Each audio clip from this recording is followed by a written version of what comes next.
खबरों की ओर मध्य प्रदेश विधानसभा अध्यक्ष नरेंद्र सिंह तोमर मंगलवार शाम रायसेन पहुंचे और यहां विभिन्न कार्यक्रमों में शामिल हुए। उन्होंने दिल्ली में लाल किले के पास हुए बम ब्लास्ट पर भी गहरी संवेदना व्यक्त की। सबसे पहले तोमर ने श्री राम परिसर पहुंचकर सांची विधायक डॉक्टर प्रभुराम चौधरी की दिवंगत माता सुमित्रा देवी को श्रद्धांजलि दी और शोक संतप्त परिवार को सांत्वना भी दी। इसके बाद वह जिला भाजपा कार्यालय पहुंचे, जहां उन्होंने पूर्व मुख्यमंत्री स्वर्गीय सुंदरलाल पटवा की 101वीं पुण्यतिथि पर उनके चित्र पर पुष्पांजलि अर्पित की।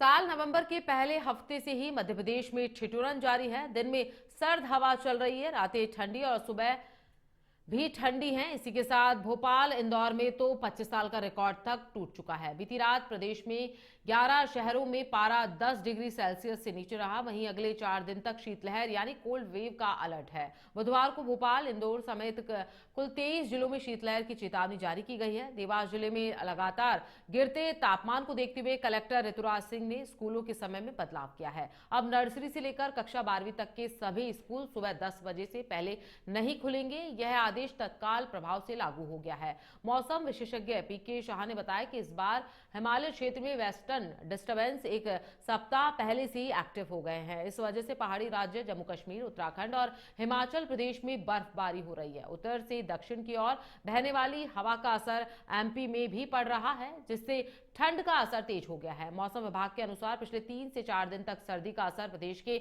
पश्चिमी हिस्से यानी भोपाल, इंदौर, उज्जैन, ग्वालियर, चंबल और नर्मदापुरम संभाग में ज्यादा था, लेकिन अब पूर्वी हिस्से यानी जबलपुर, सागर, रीवा और शहडोल संभाग के जिलों में भी कड़ाके की सर्दी पड़ रही है। यही कारण है कि सोमवार मंगलवार की रात में कई शहरों में पहली बार तापमान 10 डिग्री से नीचे चला गया। जबलपुर में सीजन की सबसे सर्द रात यहां दर्ज की गई है। यहां तापमान 9.7 डिग्री रहा। बड़े शहरों में भोपाल में 8.3 डिग्री रहा, इंदौर में 8.4 डिग्री रहा, ग्वालियर में 11 डिग्री और उज्जैन में 11.5 डिग्री सेल्सियस तापमान दर्ज किया गया।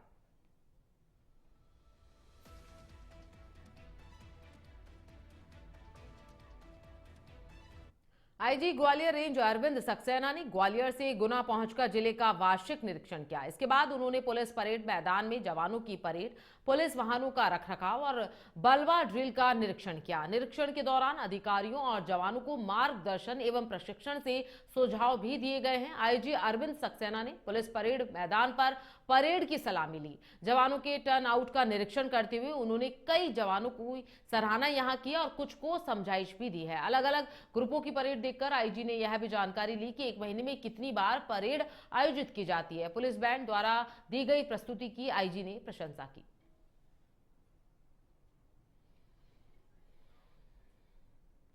भोपाल में उस समय हड़कंप की स्थिति बन गई जब शहर के लोकप्रिय केरवा बांध के एक हिस्से का स्लैब अचानक से टूट कर गिर गया। सौभाग्य से कोई व्यक्ति इसकी चपेट में नहीं आया, लेकिन एहतियातन बांध के क्षेत्र में आवाजाही बंद कर दी गई है। करीब 6 दशक पहले बनाए गए इस बांध की मजबूती को लेकर भी अब सवाल उठने लगे हैं। प्रबंधन ने कहा कि फिलहाल स्थिति पर कड़ी नजर रखी जा रही है और आगे की मरम्मत संबंधी कार्रवाई जल्द शुरू की जाएगी। गौरतलब है कि बांध के जिस हिस्से से ग्रामीणों और आम नागरिकों की आवाजाही होती है, उसी पुल गेट नंबर 8 के ऊपर बने सीमेंट कंक्रीट स्लैब का हिस्सा टूटकर नीचे जा गिरा। हादसे के बाद बांध प्रबंधन ने सुरक्षा व्यवस्था बढ़ाते हुए पूरे क्षेत्र को घेराबंदी में ले लिया है। स्थानीय लोगों ने अनुसार दुर्घटना से चंद क्षण पहले ही कुछ लोग उसे पुल से होकर निकले थे। अगर स्लैब कुछ मिनट पहले गिरता तो बड़ा हादसा घटित हो सकता था।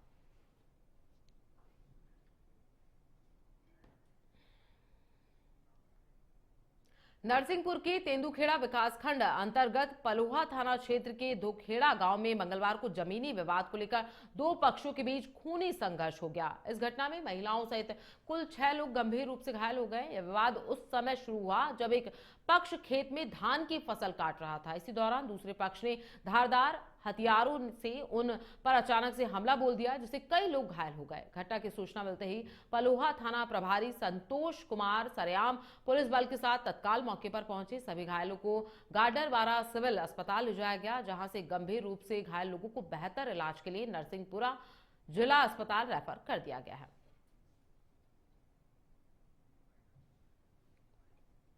एक पक्ष में 5 लोग घायल है, 2 महिला 3 पुरुष है, एक पक्ष में एक ही घायल है। सर कहाँ की नर्सिंग घटना है? ग्राम धोखेड़ा। क्या वैसे विषय क्या है सर? विषय इनका है वो जमीनी विवाद से।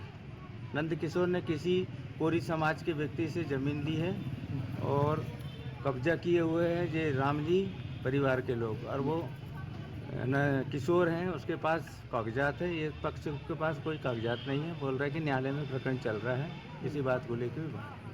तो जिन लोगों ने मुझे फ़ोन किया, मैं गाडरवारा से पहुंचा, देखा तो गंभीर स्थिति थी।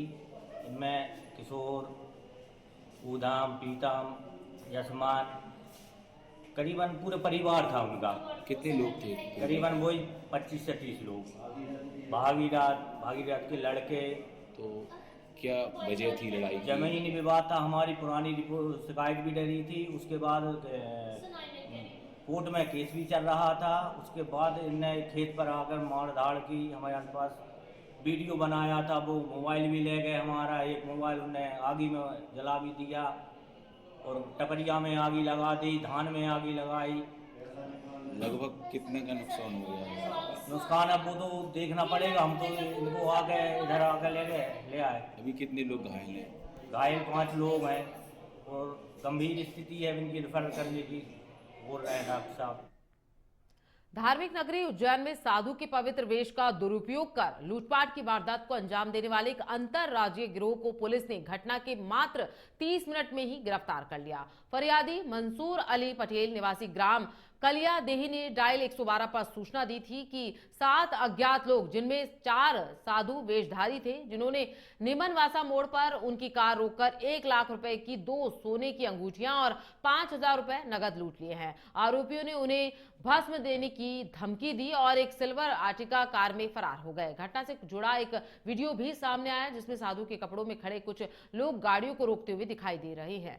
कार की रफ्तार होने पर एक आरोपी लात मारकर उसे रोकता दिखाई दे रहा है। सूचना मिलते ही कंट्रोल रूम ने पूरे जिले में नाकाबंदी कर सघन चेकिंग अभियान चला दिया। थाना नरवर पुलिस ने पालखंदा चेकिंग पॉइंट पर संदिग्ध कार को रोका और दिल्ली हरियाणा निवासी 7 बदमाशों को पकड़ लिया गया। उज्जैन पुलिस ने घटना के 30 मिनट के अंदर ही पूरी गैंग को धर दबोचा।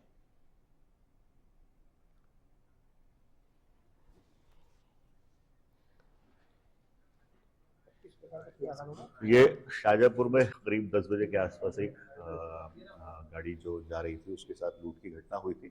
उसके पश्चात 10:58 पे गरोड़ रोड में हमारे यहाँ एक लूट की घटना रिपोर्ट की गई थी 112 के माध्यम से। उसमें एक वीडियो फुटेज हम लोगों को शाहजहाँपुर से भी प्राप्त हुआ था, जिसके तत्काल बाद जो हमारी लगातार पिछले 24 घंटे से चेकिंग लगी है, उन सभी चेकिंग पॉइंट्स में कंट्रोल रूम के माध्यम से अवगत कराया गया और आधे घंटे के अंदर ही एक अर्टिगा गाड़ी और उसके अंदर जो 7 आरोपी थे उनको गिरफ्तार किया गया। ये सभी दिल्ली, हरियाणा और मेरठ के रहने वाले हैं। इनके ऊपर अगस्त 2025 में दिल्ली में और अप्रैल 2025 में हरियाणा में इसी तरह के अपराध हैं। ये किसी तरह का वेशभूषा धारण करके सामान्य धार्मिक जगहों पे आने जाने वाले लोगों को रोकते हैं और क्योंकि लोग उस समय धार्मिक भावना के तहत दान दे। खबर रायसेन थाना कोतवाली के अंतर्गत जमीनी विवाद को लेकर एक परिवार के 2 पक्षों में जमकर रॉड, लाठियां और संभल चले हैं। इस खूनी संघर्ष में जहां सगे भतीजे ने अपने चाचा के ऊपर ट्रैक्टर चढ़ा दिया, वहीं इस खून खराबे में एक पक्ष के 4 लोगों को गंभीर चोटें आने से 112 पुलिस वाहन से इलाज के लिए जिला अस्पताल भिजवाया गया है। कोतवाली पुलिस ने अधिकारियों ने बताया कि पुष्कर उपाध्याय भतीजे ने योगराज उपाध्याय चाचा पर हमला करते हुए ट्रैक्टर से कुचल दिया। गंभीर रूप से घायल हुए योगराज उपाध्याय उनके अन्य भतीजे को जिला अस्पताल में प्राथमिक उपचार के बाद भोपाल रेफर कर दिया गया है। इस जमीन विवाद को लेकर पहले भी लड़ाई झगड़े हो चुके हैं। कोतवाली थाने में दोनों पक्ष के खिलाफ काउंटर केस दर्ज हुआ है। इस मारपीट में एक पक्ष के सभी 4 लोग गंभीर रूप से घायल हो गए हैं। डायल 112 की मदद से सभी घायलों को इलाज के लिए जिला अस्पताल भेजा गया। फिर से कोतवाली पुलिस ने मामला दर्ज कर जांच शुरू कर दी है। हमारे बोए बाए खेत को ये लोग जबरदस्ती दादागिरी से गुंडे लेके पलटने गए थे, बोए हुए खेत को। कौन लोग? शंकर लाल, पुष्कर और जीवन लाल और उसके साथ 8 लोग और थे किराए के गुंडे। भोपाल के थे। करौद भोपाल के। क्या हुआ फिर? हमने मना करा तो हम लोगों को उन्होंने पकड़ लिया और लठ और कतन और डंडों से मारपीट की। और अनूपपुर जिले में 15 दिन के अंदर 2 मजिस्ट्रेटों के घरों में वारदात की घटनाएं सामने आई हैं। ताजा मामला न्यायिक मजिस्ट्रेट विनोद कुमार वर्मा के घर का है, जहां चोरों ने अलमारी तोड़कर करीब 60,000 रुपए नगद और 1.5 लाख रुपए के सोने चांदी के जेवरात चोरी कर लिए। बताया जा रहा है कि मजिस्ट्रेट वर्मा दिल्ली में प्रशिक्षण पर गए हुए थे। आज सुबह करीब 11 बजे जब वह अनूपपुर रेलवे स्टेशन पहुंचे और ड्राइवर को घर से गाड़ी लाने के लिए फोन किया, तब चोरी का पता चला। यह घटना विवेकानंद स्मार्ट सिटी स्थित उनके सरकारी आवास की है। पुलिस मामले की जांच पड़ताल में जुट गई है। खबर गुना से है, जहां मकसूदगढ़ में पूर्व सांसद और पूर्व विधायक लक्ष्मण सिंह ने राष्ट्रीय हित सर्वोपरि सामाजिक समरसता यात्रा की शुरुआत की। यात्रा शुरू होने से पहले दिल्ली में हुए बम ब्लास्ट में मारे गए लोगों को श्रद्धांजलि देने के लिए 2 मिनट का मौन धारण रखा गया। इसके बाद यात्रा गुना रोड रेस्ट हाउस से ढोल नगाड़ों के साथ रवाना हुई और मुख्य बाजार होते हुए उकावद पहुंची है। रास्ते में सभी धर्म और जातियों के लोगों ने जगह जगह यात्रा का स्वागत किया। इस दौरान लक्ष्मण सिंह ने मीडिया से बातचीत में यात्रा के उद्देश्य और संदेश के बारे में विस्तार से जानकारी दी।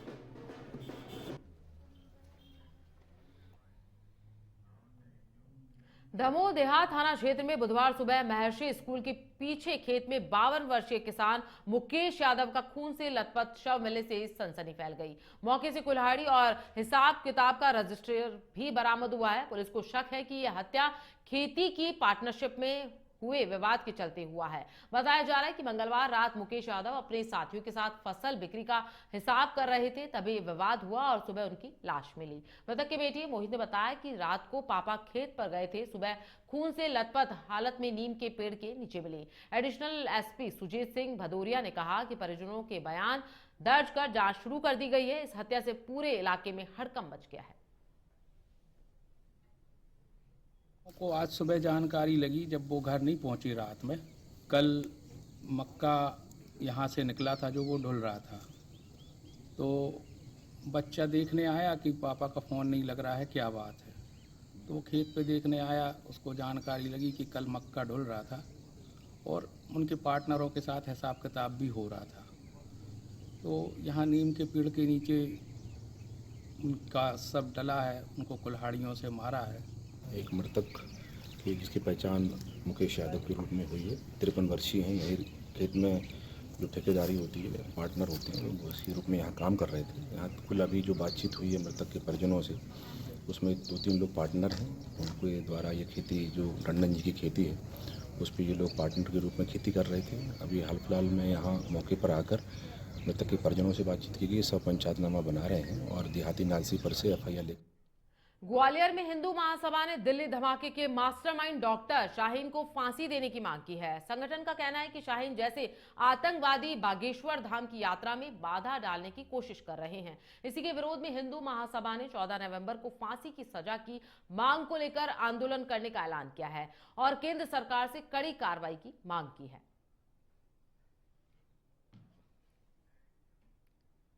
उज्जैन के श्री महाकालेश्वर मंदिर परिसर और महाकाल लोक में दर्शनार्थियों की सुरक्षा और सुदृढ़ बनाए रखने के लिए सुरक्षा व्यवस्था को और बेहतर किया जा रहा है। सुरक्षा कर्मियों की नियमित ब्रीफिंग और मॉक ड्रिल के माध्यम से जरूरी दिशा निर्देश दिए जा रहे हैं ताकि किसी भी आकस्मिक स्थिति में तुरंत कार्रवाई की जा सके। सुरक्षा की महत्वता को देखते हुए मंदिर परिसर और महाकाल लोक में आधुनिक सुरक्षा उपकरणों और संसाधनों की व्यवस्था सुनिश्चित की गई है, जिससे श्रद्धालुओं को सुरक्षित और सुचारू दर्शन की सुविधा मिल सके। देखिए, अभी जो दिल्ली में घटना हुई है, उस घटना के उपरांत निश्चित रूप से मंदिर जो है एक संवेदनशील स्थान है और मंदिर की सुरक्षा करना जो है हमारा दायित्व है। सुरक्षा को देखते हुए जो मंदिर की सुरक्षा एजेंसी है, उनके सभी गार्ड्स को, सभी सुपरवाइजर्स को, मंदिर के सभी सुरक्षा अधिकारियों को उनको निर्देश दिए गए हैं। ड्रिल की गई है किस प्रकार से मंदिर में आने वाले दर्शनार्थियों को देखते हुए और व्यवस्था भी बनाए रखी जाए, दर्शनार्थियों को जो है सुविधापूर्वक दर्शन भी कराए जाए, लेकिन साथ ही सुरक्षा का भी विशेष ध्यान रखा जाए। इसको देखते हुए सभी को निर्देश दिए गए हैं, ड्रिल की गई है। इसके साथ ही कुछ विषय जो है ऐसे आए थे, जैसे रात्रि के समय पे जो गार्ड्स हैं उनको टॉर्च, डंडे, इस प्रकार की चीज़ें उपलब्ध कराना। साथ ही जो है हैंड हेल्ड मेटल डिटेक्टर भी दिए गए हैं, जिससे जो है एंट्री गेट्स के ऊपर जो दर्शनार्थी आ रहे हैं वो अगर किसी मेटल की वस्तु को लेकर आते हैं तो HHMD के माध्यम से उसको भी। छत्तीसगढ़ के उप मुख्यमंत्री विजय शर्मा ने आज अपने निवास कार्यालय में वर्ल्ड कप विजेता भारतीय महिला क्रिकेट टीम की फिजियोथेरेपिस्ट आकांक्षा सत्यवंशी और उनके परिवार से आत्मीय भेंट की। उन्होंने आकांक्षा को उनकी ऐतिहासिक सफलता के लिए बधाई देते हुए शौर्य के प्रतीक के रूप में गदा भेंट की। आकांक्षा ने हर्षपूर्वक बताया कि वह हनुमान जी की भक्त हैं और फाइनल मैच के दौरान खिलाड़ियों ने पूरी मैच में हनुमान चालीसा का पाठ किया था। उन्होंने बताया कि फाइनल में जब भारतीय टीम बैटिंग करने उतरी थी तो साथी खिलाड़ी राधा यादव और क्रांति गौड़ ने उन्हें एक छोटी गदा थमाई और कहा कि मैच के अंत तक इसे हाथ में रखो, शायद वही विश्वास और भक्ति हमें जीत तक ले गई।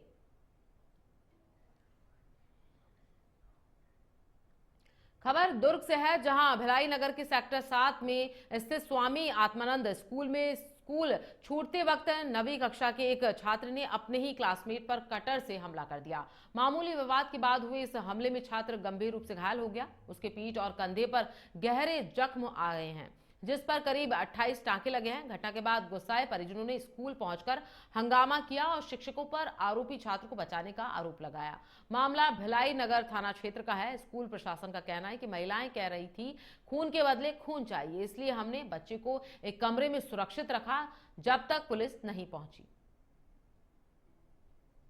सेक्टर 7 स्कूल में दो बच्चों के बीच आपस में विवाद हुआ, जिसमें एक बच्चे ने जो डिसेक्शन बॉक्स रहता है उसमें जो ब्लेड रहता है उस ब्लेड से एक दूसरे बच्चे के ऊपर हमला कर दिया और उसके पीठ पर उसमें चोटें आई है, जिस पर FIR लिया गया है। अग्रिम कार्रवाई की जा रही है। मैडम के होते हुआ में इतना बड़ा दुर्घटना हो गया, ये कैसे हुआ? हमारे भी बच्चे यहाँ पढ़ते हैं, अब हम क्या किसके भरोसे में हम यहाँ स्कूल भेजेंगे बच्चे को? बस हमें यही चाहिए। मैडम यहाँ हुआ है, मैडम क्लास में होते हुआ में भी बच्चे को यहाँ चाकू मार दिया गया है। उसी क्लास के बच्चा ही चाकू मारा, लेकिन मैडम कहाँ थी? हम देख रहे हैं छत्तीसगढ़ में जिस तरीके से भारतीय जनता पार्टी की सरकार बनने के बाद लगातार क्राइम रेट बढ़ा है। चाकूबाजी की घटनाएं इतनी आम हो गई है कि अगर पेपर खोलें तो केवल चाकूबाजी और चाकूबाजी पे ही न्यूज़पेपर की खबरें खत्म हो जाती है। और देखते हैं हम लोग स्कूलों में चाकूबाजी के केसेस आते हैं, चौक चौराहे में केसेस आते हैं, दिन दहाड़े इस तरह के क्राइम लगातार बढ़ रहे हैं, कितने मर्डर्स हो रहे हैं। तो ये सुशासन की सरकार साय जी की। दुर्ग के ग्राम अंडा में एक युवक की पीट कर हत्या कर दी गई। मृतक की पहचान ओंकार सिंह निवासी अंडा के रूप में हुई है। घटना शीतला तालाब के पास की बताई जा रही है। पुलिस ने 3 से 4 संदिग्धों को पूछताछ के लिए हिरासत में लिया है। मृतक ओंकार सिंह पान ठेले का काम करता था। पुलिस हत्या के कारणों की जांच में जुटी हुई है और आसपास के लोगों से भी पूछताछ की जा रही है।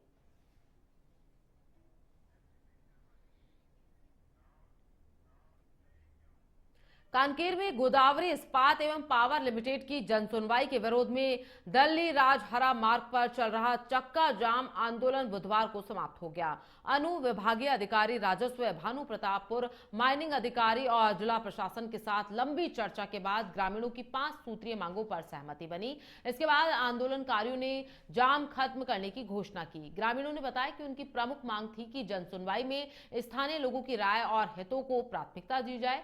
साथ ही पर्यावरण, रोजगार, विस्थापन और खदान संचालन से जुड़ी शर्तों पर भी प्रशासन ने लिखित सहमति दी है। ठंड के बावजूद ग्रामीण रात भर धरने पर डटे रहे और अपने लिए भोजन की व्यवस्था भी स्वयं की थी।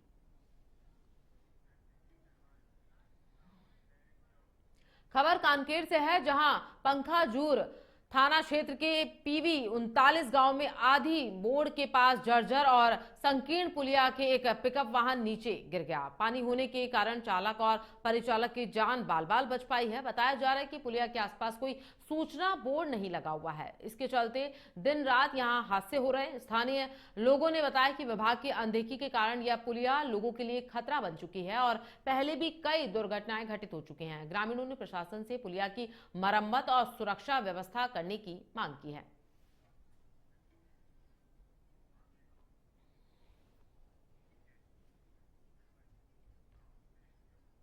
खबर छत्तीसगढ़ के बस्तर से है, जहां जगदलपुर में सहकारी समिति कर्मचारी संघ ने शासन के आदेशों के विरोध में प्रतीकात्मक होलिका दहन किया। संघ अपनी 4 सूत्रीय मांगों को लेकर लगातार हड़ताल पर है। इसी बीच सहकारिता विभाग के उपायुक्त प्रदीप ठाकुर ने बताया कि ग्रामीण सेवा सहकार समिति मर्यादित छाती के प्रबंधक नरेंद्र कुमार साहू के खिलाफ एफआईआर दर्ज कराने के निर्देश दिए गए हैं, क्योंकि निरीक्षण के दौरान समिति बंद मिली और प्रबंधन ने चाबी देने से इनकार कर दिया।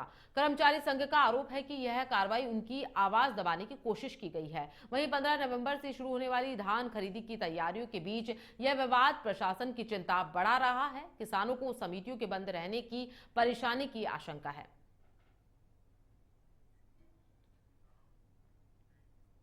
बलरामपुर में राजेश ज्वेलर्स डकैती मामले में सत्र न्यायाधीश हेमंत सराफ की अदालत ने 5 दोषियों को आजीवन कारावास की सजा सुनाई है।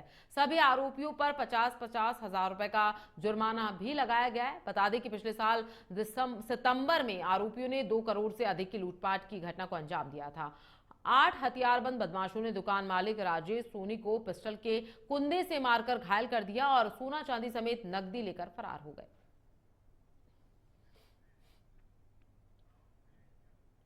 छत्तीसगढ़ जनता कांग्रेस के प्रदेश अध्यक्ष अमित जोगी ने अपने बस्तर दौरे के दौरान राज्य सरकार पर तीखा हमला बोला। उन्होंने कहा कि साय सरकार नक्सलवाद खत्म करने के नाम पर बस्तर की खनिज संपदा, जंगल और जमीन को बाहरी उद्योगपतियों को सौंपने की तैयारी में है। जोगी ने बस्तर के विकास और स्थानीय अधिकारों को लेकर 30 सूत्रीय मांग पत्र भी सौंपा है, जिसमें नगरनार जगदलपुर विकास प्राधिकरण का गठन, स्थानीय युवाओं को 100% रोजगार आरक्षण, पर्यावरण नियमों की सख्ती, भ्रष्टाचार की सीबीआई जांच और बाढ़ प्रभावितों को मुआवजा जैसी प्रमुख मांगे शामिल हैं। उन्होंने कहा कि सरकार विकास के नाम पर बस्तर की आत्मा बेच रही है, जबकि जनता कांग्रेस अब बस्तर में तीसरे विकल्प के रूप में अपनी पकड़ मजबूत करने की कोशिश में है।